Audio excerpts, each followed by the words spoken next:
Next, you've got your rocket launcher, which is probably one of the coolest weapons in the entire game. What this bad boy does is pull random planets out of the cosmos and launch them at enemies. Yeah, this thing is pulling planets out of the universe, shrinking them down and then launching them at enemies. I mean, that's some of the most metal shit I've ever seen in a video game. Hey nerds, long time no see. Fino here with a servant guide for the Damigami herself, Ishtar. If the timing seems weird, that's because it was a Twitch sub-goal. Anyway, let's look at Ishtarin's kit. Skill 1 is Manifestation of Beauty, a party-wide attack and crit damage buff. Both effects have a typical magnitude, with the attack buff being the more relevant part in Ishtar's typical use case. Skill 2 is Shining Majestic Crown. This gives Ishtar upwards of 50% meter with an 80% chance to proc Invuln or Invuln Pierce. I dislike Imperial Privilege style skills on principle, but the 50% charge is guaranteed and highly valued among farming servants. It goes without saying that this should be your top priority in leveling skills. Skill 3 is Mana Burst Gem. This one's pretty interesting, a single turn 50% attack buff that you have to prep one turn ahead of time. It's an easy thing to fuck up if you're doing fights by the seat of your pants, but for farming, it's quite easy to plan around. Just pop it a turn before Ishtar's relevant wave and you're good to go. At max rank, it has an extremely short 3-turn cooldown, meaning it has a very high uptime for a single turn buff. Ishtar's noble phantasm is Angal Tal Kigal She. Hopefully I said that right. Rolls right off the tongue, doesn't it? This one's an AoE buster attack that has a preemptive buster buff and overcharge. This quality lets Ishtar hit 2 of the major attack buffs by herself, which is quite nice in terms of the damage formula. Later on, this NP gets an upgrade which gives a flat 20 stars, which gives Ishtar some nice follow-up potential for more stubborn waves. It fixes her big weakness of blowing her load and just sitting there. Also adds value to Manifestation of Beauty. With that in mind, let's cook up some teams. Ishtar provides instant firepower and excels in static encounters where you can plan around her third skill. In other words, farming. Her 50% battery lets her use event CEs with less drawbacks than other characters. For whales with super scopes, she can even do double NPs with waiver support, a valuable asset for tricky encounters like the Christmas 3 Salter node. For general farming though, things tend to be quite simple. Arash takes out wave 1, Ishtar preps her third skill, your second archer clears wave 2, then Ishtar nukes wave 3. Easy peasy. Admittedly, this setup does lose some of its luster with the advent of the Scotty meta and Atalanta's abuse potential. But that's not until July, so until then, Ishtar is top dog for anything that doesn't require crazy Gilgamesh levels of firepower. Some accounts may find themselves in a position where Ishtar is their main archer outside of farming, and in this scenario, you'll need to be a bit more careful about managing her resources. While her noble phantasm packs a punch and wipes out small fry, crit mechanics are the way you follow up. Once Ishtar gets her upgrade, her NP generates stars, and to capitalize on this, I recommend running 2 attackers. If all your eggs are in Ishtar. I could rephrase that. There's a good chance you can't be picky with your other characters. Enter Billy. Billy is a crit monster, and with a nice supply of stars, he can eviscerate most sabers. Ishtar sets him up, he knocks him down.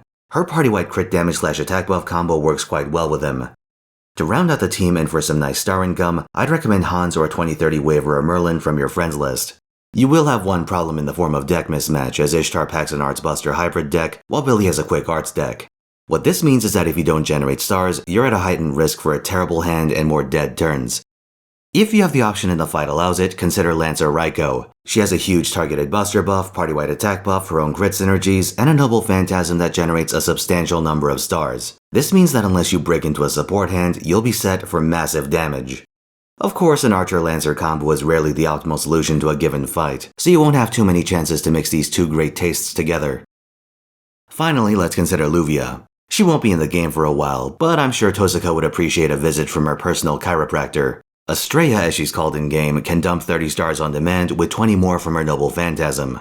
With her compatible deck and crit-centered kit, Estrella is a good fit for brawling Ishtar teams. Brawling with Ishtar introduces a notable problem in that her third skill is a delayed attack buff. Committing it to her NP is easy enough, but its 3-turn cooldown means that you really shouldn't be sitting on it more than you absolutely have to. But if you push that button on cooldown without any thought, you'll end up with a fair number of hands where your buff is up, but you don't have any Ishtar cards. I see 2 solutions for this. The more practical of these is card counting, which I won't explain here. Maybe a separate video. But if you're like me and hate thinking, I've got good news. Summer BB can make sure you have an Ishtar hand by freezing it for 3 turns and giving star income in the process. This strategy has its own weakness in that you really want to lock in a Brave Chain, but sometimes you get fucked by card RNG.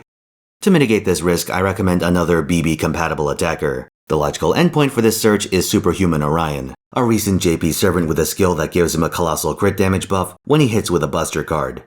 If you can lock him into a Buster Brave chain, well, there won't be much left of whatever he's hitting. Of course, Superhuman Orion won't be coming to NA for a long time, but think of him as something to work towards. In the meantime, there's not an amazing person to fill the spot, but you do have options. Tomoe Gozen works, Fujino Asagami's coming fairly soon, and she can combo her Instinct-type skill with Ishtar's NP for an almost on-demand crit turn. And then there's Gilgamesh, who I'm sure would love the chance to work with his favorite goddess. The real perk of that last option is that even if you break every hand, you can have BB force them into a 3-turn shotgun marriage. For craft essences, focus on options that give NP damage, buster effectiveness, starting charge, or some combination of those.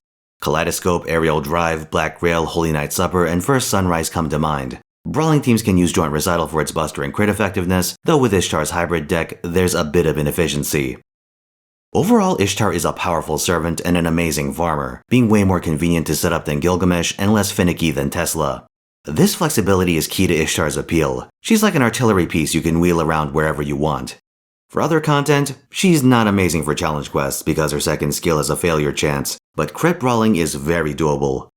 The Atalanta Scotty combo is going to cut into her niche a fair bit, but the Scotty system takes a lot of investment to run effectively. In the coming months, Ishtar is still the top dog in farming archers, and she'll stay relevant even after that. Not every encounter is Scotty compatible, and in those situations, you'll be turning to Ishtar. That's all I've got. Like if you enjoyed the video, subscribe for more, and come watch me stream on Twitch. This weekend, I'll be revisiting the Fate Stay Night visual novel and destroying my throat. JP is also having a Setsubun-style event, so it'll be a nice demo for NA players. See you there.